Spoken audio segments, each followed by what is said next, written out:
How do you think, Noah, the election here in the United States changes the many, many, many disturbing scenes that we've seen when it comes to anti-Semitism, both here and abroad?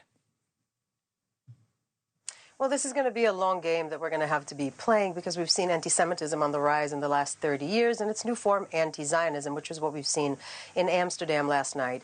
Obviously, everybody is watching America very carefully, and what has happened today, there's something interesting that occurred today that I've seen some reports that are unconfirmed, although I'm talking to my friends in the region about Qatar actually trying to push out Hamas leaders from its country, which would be a really interesting development considering how quickly it happened after the elections. Time will tell how this is going to affect the region.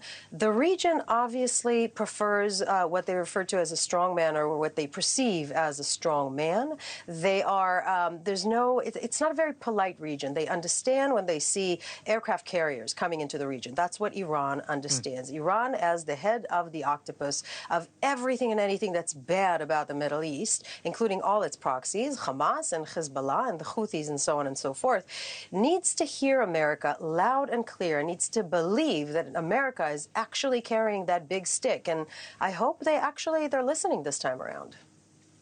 Noah, I was traveling alongside the former president back in May of 2017 when he made that first visit. It was to the Middle East. And I remember being a part of the press corps, and we were like, wait a minute, the Middle East? But that's where Donald Trump decided to go. And in Israel, the reception there for him, whether you love Trump or hate him, you cannot deny the reception that he got in Israel at the time. You know what I'm talking about. If you were there, you saw it. How are the Israelis going to perceive? How are the Israelis going to perceive a second Trump term? Well, you're not going to find a lot of people that don't like Donald Trump in Israel. Most people in Israel absolutely love Donald Trump.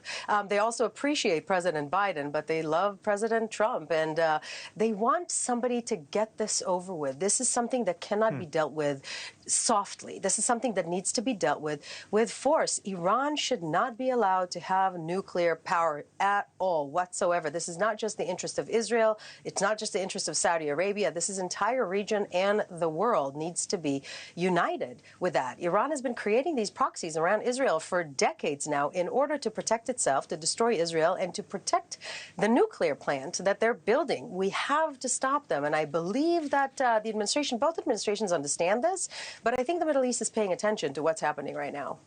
I think they do.